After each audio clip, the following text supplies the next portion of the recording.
Shama harka fuune hordoftoota daawwattoota reediyoo adamtuu bakka nagaa keessanii nageenyi koo bakka jirtanitti isin haadha qabu jecha har'a ajandaa tokko qabadhee isiniif dhufee jira. Ajandaan sunis kan waliin ilaallu ta'a. Hanga xumura qophii kiyyaatti na waliin turaan affeerraa kooti like share subscribe gochuu hin irraanfatina. Ajandaa kiyyaarraas maalinni qabsoo yookaan immootu sabboonummaa fi hinafaa yookaan jaalala kan jedhurraa dubbannaa. Innis kan irratti xiyyeeffannee dubbannu artist Hawwi Ilfinesh qannootirraa dubbanna.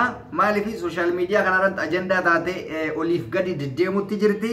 Akkasumas immootu faranjicha wayii kan suuraa irratti argaa jirtan kana waliin yeroo isin waldungatti yookaan jaalala waliin dabarsitu Facebook gubbatti gamaa gamanaan oofu. Kanaaf nuti kanarratti gadi qabnee sirriitti dubbannaa jechuudha. Namni tokko sabboonummaa qabaachuun isaa yoo jaalala gara biraa jaallate yookaan immoo nama biraa jaallatee qabaate sabboonummaa sun irraa mulqama.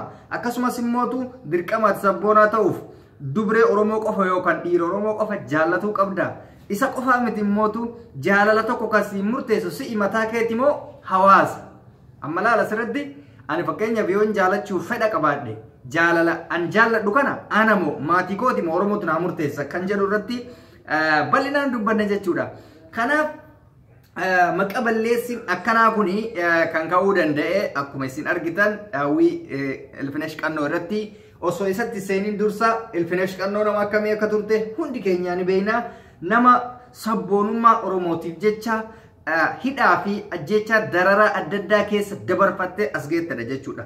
Reebichi xiqqaan kan isirra ga'ee miti harmee ishiitirraa kaana jechuudha. Wanta harmee ishiitirraa kaaneef qabna sirriitti akkana hordoftan immoo kabajaan isin gaafadha. Haati Hawwi yookaan adde Ilfinesh qannoo yookaan immootu jaala qabsoo cimtuu kan taate Oromoodhaaf seenaan isii baay'ee cimaadha.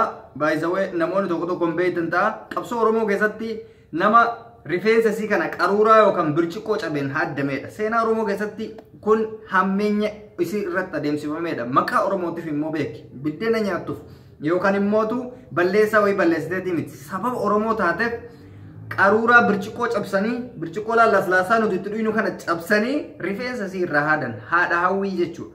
Ilfinesh qannoo seenaan isii baay'ee Oromoo biratti ulfaataadhaa fi kabaja guddaa Oromoo biraa nama qabuudha jechuudha.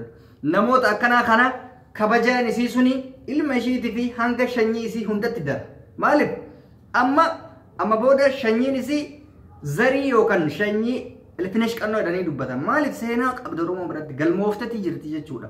Amma asumaan gama Hawwiitti deebina. Hawwiis yoo taate akkuma isin argitan aartii Oromoo keessatti nama gahee olaanaa qabudha. Artistiidha, sirriitti weellistii, jaalatamtuudha, kabajamtuudha, waa'ee qabsootis weellisteeti jirti, sabboontuudha, haadharraa dhaalte jechuudha sabboonummaa. Garuu gama jaalala isheetitti yoo deebine namni tokko yoo sabboonaa ta'e yoo mootu Oromoo dhiisee faranjitti heerumu sabboonummaa sun akkamitti irraa mulqama? Maal namni fedha ofiitiin abbaa barbaade jaallachuu hin danda'u? Kun dadhabina irraa guddaadha. Ana akka dhuunfaa kiyyatti hin deeggaru namoota waa'ee kanaa qeeqaa jirtaniif. Faranjii miti yoo sheexanatti heerumte fedha dhuunfaa ofii abbaan fedha nama daangessuu hin danda'u. Kan walitti qabnu nuti Oromummaadha malee waa'ee jireenya isii dhuunfaa keessa galuu maaliif isin barbaachise? Maaltu isin galche? Namni kun nama dhuunfati. Barbaadu muka jaallata, barbaadu dhagaa jaallata, barbaadu qilee seenaa, barbaadu dhiisa. Nuti kan walitti qabnu Oromummaadha.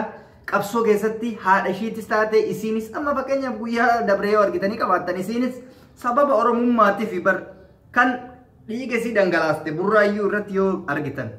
Burraayyuu irratti isii fi Liji Yaareed sababa tokko malee wanni buruisimteef rabbashtee miti yookaan immoo waasaamtee yookaan waahtee miti.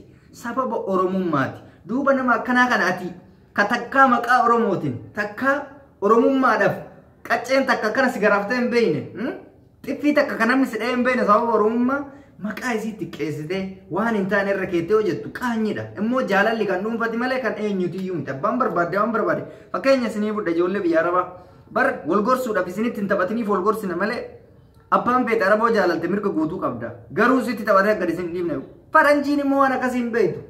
Wajji jiraatta. Jaalalatta mantakka Arabaa fi ijoollee kennaa gowwaa kanaa miti laata.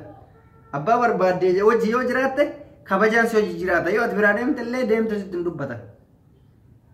Wanno fudhadhaa eenyu maqaan isii takka ka Baangaalitti heerumte takka eenyu gadaadisa biiftuu gadaa goobanaa san baay'ee dinqisiifadha maatii qabdi Bangaalirraa hangamma confidence hin jiraatti jaalala waan ta'eef namni sii daangesse tokko hin jiru fakkeenya fudhadhaa please Hinafa osoo hin ta'in maqaa ol xureessoo osoo hin ta'in namni tokko fedha dhuunfaa isaa hawaasa wajjin immoo dhuunfaa ofiitiin murteeffata ka jedhu beeka abbaan barbaadeyyuu fedha ofii anamma bineensa yoo fuudhe yookaan saree yoo fuudhe yookaan nama yookaan faranjii yookaan araba yoo fuudhe nama tokko hin galchu nama kan galchuu danda'u awwaa'ee oromummaa kiyyaa yoo hin balleesse mumkin sababa oromummaa walitti qabnuuf na qabatuu dandeessa garuu jaalalli abbaa barbaade yoo fuutee jette daban daangessu jechuudha nama fakkeenyuma nama dhugaa isinii hima okay abiyyi kana fudhadha amaara fuudhami amaara fuudhuu isaa rakkoo miti wanni uummanni taareef isii jala deemtaaf isii jala waan jedhurraa taaran malee isii fuudhuun rakkoo itti ta'eeti miti maaliif jaalate fuudhe yeroo san waan ta'eef jaalalli abbaa barbaade sareeyyuu nama jaalachiisa nama filachiisa waan ta'eef fuudha garuu namni kennu hubannoo irratti qoanqina qaba ganda keenyatti heerumuu malee jedha yookaan immoo warra ollaa kennaa qofa yookaan waan akkas jaalalli waan akkanaa murteessu ana heeruma jechuu kiyyaa miti nama heerumatti quban qabina isiniin ilaallatu jireenya nama dhuunfaa keessa hin galina isiniin ilaallatu kun kan isin ilaallatu yoo jiraate ummata Oromoo yoo rakkatee jiraate sagalee ta'eef sigale yoo cinqii addaa keessa jiraate sagalee ta'eef malee waan sin ilaallanne bultii namaa keessa galtee jireenya dhuunfaa keessa galte fakkeenya for example wannoo fudhadha intala jiijii kiyyaa saamrii fudhadha Tigreetti heerumte jaalala isiin dabarsitu ilmi namaa kun addunyaa irratti akka hin dabarsine hindiin akkasitti jaalala hin dabarsine Tigreetti heerumte isiin intala Oromooti abbaan isii haati isii Oromoodha jiijii kiyyaa Oromoo Wallaggaatti Tigreetti heerumte Oromoof Tigree wal jaalatti waliin jaalatu garuu hoo jaalalli waa hunda caalaa waan ta'eef jaalalli isaan jiraatan gammachuun isaan qaban gammachuu abbaan barbaade argachuu hin dandeenye jechuudha kuni jaalala osoo jiraatu baate namni jaalatu osoo amanuu baate akkasitti hin jiraatu nama hedduu hinaafsistee jirta mucattiisu kutaan hin filanne jechuudha ani Oromoo qofatti heerumuu qaban jenne indawum jaalalli kan kabajaa qabooti qochi fagaatanii heerumaniyyuu yoo dandeessan fagaadhaa heeruma innaa kanaaf jireenya nama dhuunfaa keessa galuun kuni qaanyidha ani hedduu na qaanyisa itti gammadaa yamma fakkeenyaaf ijoolleen teennaa akka faranjii saffaatti hin jiraame nama bashannansiisuu dadhabuu fa'aa danda'an isiin baay'isawee jaalalatti amantee waan ta'eef waan akkasii jaarsa ta'e waan biraas ta'e waan laayifii namni dhuunfaa tokko dabarse keessa galanii waan argan qoshashuun sheemii guddaa sheem maal waa'ee oromummaa maal balleessite Oromoon sila faranjiin jaalatina jettee qabdi moo wajji laayifiin dabarsina jettee mumkin yookaan suuraa ka'uu danda'a maaltu beeka sila nam biyya faranjii kanatti aadiidha amma walitti hirkatanii walammatanii suuraa ka'uun aadiidha akka biyya arabaa kanaa miti cinqii tokko hin qabu jechuudha isinii galee kanaaf isinillee abbaa barbaadan hammatanii hojii ka'uu dandeessan kan of eegu abbaadhaa waan na baasa jettee kan murteeffachuus waan feete gochuus dandeessu isinii waan ta'eef maal wadaraa oromummaan teenatuun laamshooytee jirti akkanattuu laaftee jirti guddaan wal arrabsa xiqqaan wal arrabsa kun ganda kiyyatti maan heerumne amma fakkeenyaaf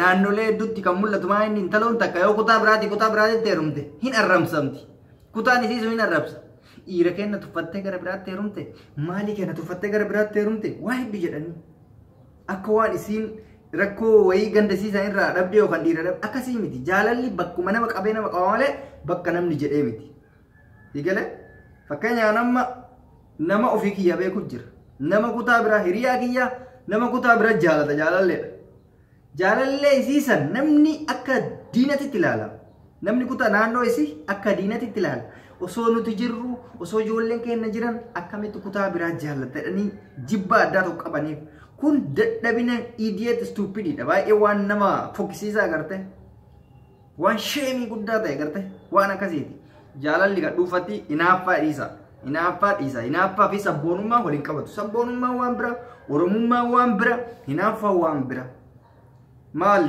ani faranjii fuudhe fi sabboonaan ta'u hin qabsaa'u qabsoona dorgiti faranjiin oromoon qabsaa'in naan jetti fakkeenya mee toltuutu faa fudhadha sabboontu oromooti haati isii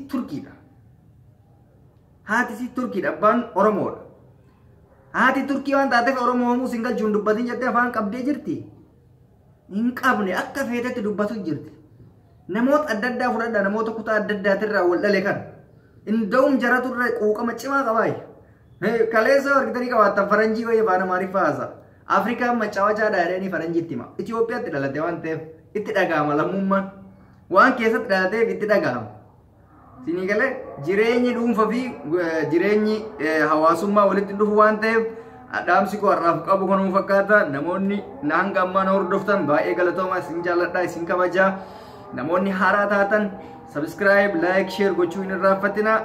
Turtiin har'aaf qabnu kanuma fayyaa ta'a.